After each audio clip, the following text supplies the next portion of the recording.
The Trump White House is not exactly known for being high functioning, but the FBI director appears to have literally just called the president a corrupt liar. Just how did we get to this point, and what really went down on January 6th? Well, the answer is exactly what you think it is. I'm Paul, U.S. Army combat veteran. Hit that subscribe and let's talk about it. Okay, so this is kind of wild. So let's start here with actually Trump's old truth. And mercifully, someone has made a website that removes all of the absolutely insane and at times kind of gross ads that run on Trump's social media platform. And I've, of course, replaced it with a much cleaner, chronologically organized site, which, God bless the free market, man.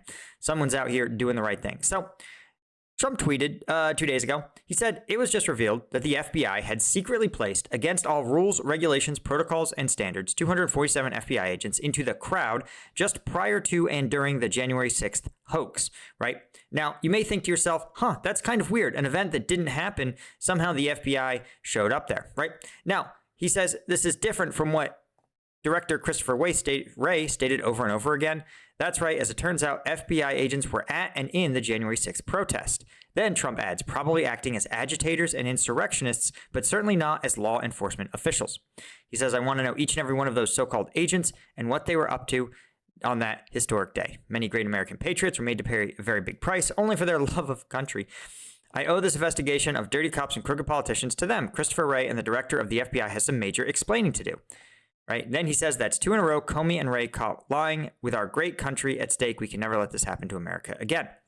Now, that is what the president has said. Now, here's what I want to point out. This is from Fox News, by the way, guys. This is basically the administration's informal mouthpiece. The FBI director, Kash Patel, actually had to come out and say, no, this is just made up. There were indeed 247, it says plainclothes agents at the U.S. Capitol riot in January 6th, but Kash Patel says they were sent there because a riot had been declared.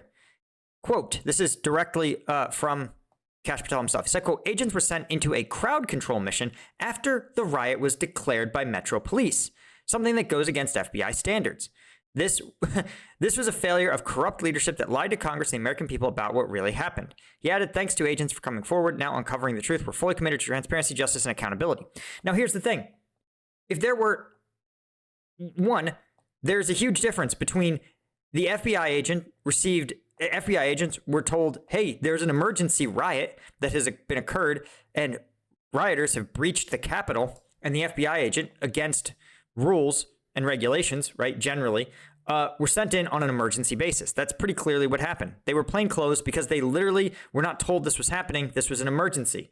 Now, this is vastly different from what the president said, who literally just said, oh, well, they were there beforehand, before, during, and after. Not true. They were there after, sent in after it was declared a riot. And then he said they were acting as agitators and insurrectionists, but certainly not as law enforcement officials. And again, none of this is absolutely contradicted by Trump's own FBI director. By the way, guys, I want to point out that the failure of corrupt leadership that lied to Congress, Christopher Wray and Trump were president during the January 6th riots. Christopher Wray was the FBI director and Trump was literally the president. So this whole thing is reaching a level of absurdity. And the problem is that we are running up against a fundamental reality, right? That on January 6th, the president of the United States refused to recognize the results of the election, lied to his supporters and to the American people that there had been widespread fraud, and tried to subvert the free and fair elections of the United States. And he did so through a stupid scheme, right, invading Congress, but he also did so through a sophisticated scheme, a series of lawsuits, a fake slate of electors. This was an unbelievable level of danger because, again, if he had succeeded, he would have created an alternative to democracy, one in which a Putin-style fake elections are performances in which the existing dear leader is confirmed again and again. And I will tell you, I told people, I don't give one iota of a shit who the Democrats ran in 2024. I didn't care what their policies were because the Democrats I was confident that if they had screwed up, I could have elected someone else. I did not. I am unable to believe that or say that confidently about President Trump based on the events before and up to January 6th. So I point this out because the president is literally willing to lie on such a brazen level that even his deeply, deeply loyal FBI director has to come out and say this isn't true. Now, here's what really kills me is that the Fox News, and this is one of the reasons why I have such a seething hatred of Fox News, right? An FBI official, right, said there was no evidence that FBI agents were involved in any events related to Trump's speech the morning of January 6th at the Ellipse. Ray should have disclosed that agents were there when asked by congressional leaders. Yeah, they were there on crowd control duties. And Christopher Wray was probably trying to protect President Trump because remember, at that time, the president said, well, there was no riot, but also the FBI was there starting the riot, but also I'm in charge of the FBI. So Christopher Wray was probably trying to protect the president. And, right, like, Fox News just tries so hard to make the president, like, right by cherry picking his things. So they repeat his truth, about FBI agents being secretly placed against rules and regulations, that they were in the crowd prior to and during the January 6th hoax, which, again, not a hoax. You can watch the video online. There are dead and permanently disabled police officers as a result of that, right? But then they cherry pick it out. They cherry pick all these things that aren't true, right? As it turns out, they repeat Trump's quote, but then they won't say, they never actually allow the reader, they never walk the reader to the final conclusion that this is untrue stuff. The FBI agent says one thing happened and the president says something totally different, right? And they treat this as though, it says Trump pardoned or commuted sentences of every person charged in the January 6th involvement. So again, there were no punishments taken. Now, the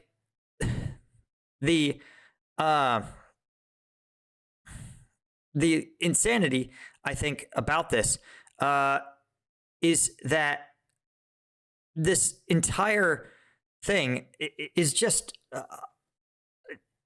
I don't even have words, right? But here's the thing to take away from this, that I think there's a meta message here.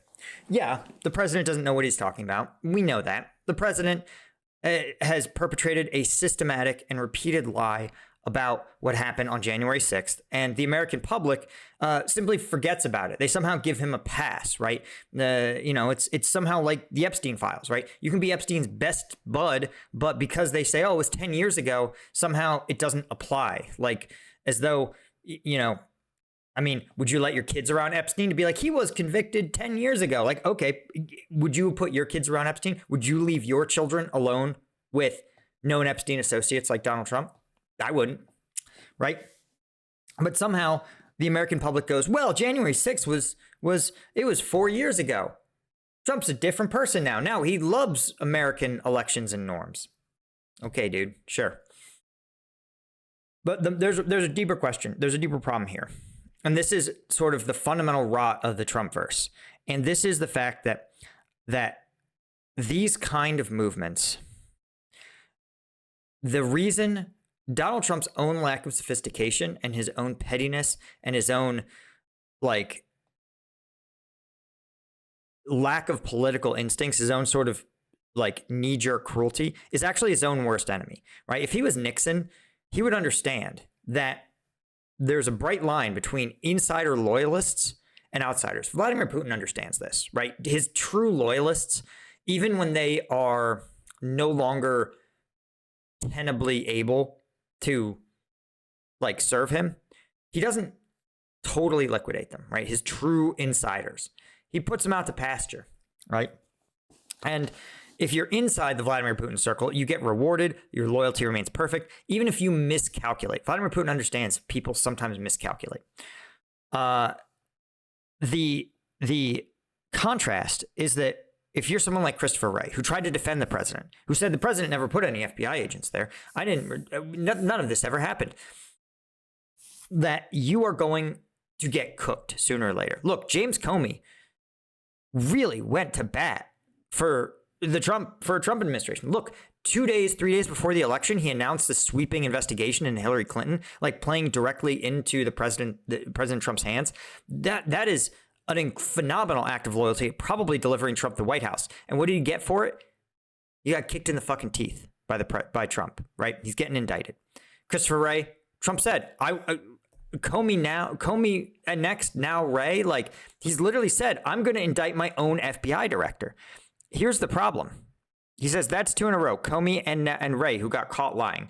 So literally he goes, I'm going to indict my own FBI director. If you're the sitting FBI director, you're like, wow, the last 2 guys who worked for Trump has turned on and tried to indict. What do you think Kash Patel's survival instincts are telling him? They're telling him, I need to either leave this role as fast as possible, or I need to take the president out. I don't mean in a violent sense. I mean, like, I need to politically turn on him. And that's probably what you're seeing now, where he's literally sort of agreeing with the president, but he's saying, hey, Christopher Wray was pretty corrupt, and he was appointed by Trump. So again, Trump's loyalists are never going to perceive this. They're never going, their brains cannot conceive of this, right? The idea, like, this is sort of the problem with the MAGA cult, is that it's a cult of personality centered around Trump, and Trump will never be seen as anything other than a savior figure. Look at how fast the Democratic world turned on Joe Biden, right? And look at how critical people were. Democrats were unbelievably critical of Joe Biden's Gaza policy. We on this channel were unbelievably critical of Joe Biden's Ukraine policy. Joe Biden was just a politician elected to sort of enact the will of a disparate political party. Not true of Donald Trump.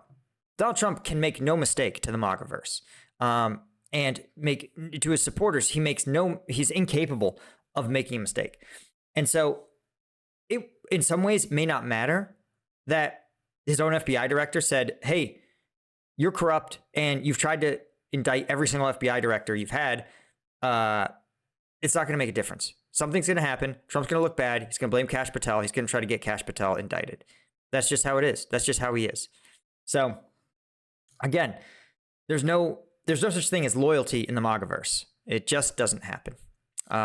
These guys are turning on each other, and the worse things get, the worse the polling data gets, the worse his election outcomes get, the more these guys are going to start to eat each other and call each other corrupt and evil and manufacture crises and do everything else. But you know what? I don't really care. I hope they all politically tear each other to pieces.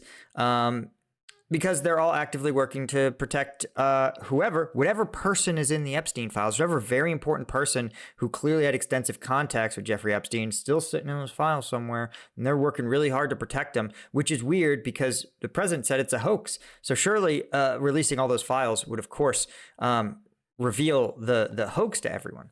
So again, I hope they all, I hope they get what's coming to them. Politically. This is politically. Don't cancel me. Oh, I'm going to get canceled for this. Anyway, guys, when YouTube deletes my channel or I get charged or whatever with free speeching a little too much, you can still help me out by being a member at Combat Vet News. I have all of these membership tiers that are, all of them are going to get you access to the exclusive videos twice a week. It makes a huge difference, really, for me, and it enables me to continue to speak truth to power and criticize the administration, right? You don't realize how good you had it under Biden. You could just criticize them for any old thing, and you'd be confident that, the First Amendment would protect you, but not so much now. Anyway, Jeff Davies, Francis Carias, Thomas Angin, Eugenia Cuesta, Michael Clean, Paul Wheeler. Thank you, guys. Of course, if you don't want your name on this for obvious reasons, you can just send us a message and we won't put it on here. You can be an anonymous donor as well. So the link's in the description. Thanks so much. Hit subscribe. I'll see you in the next one. Cheers.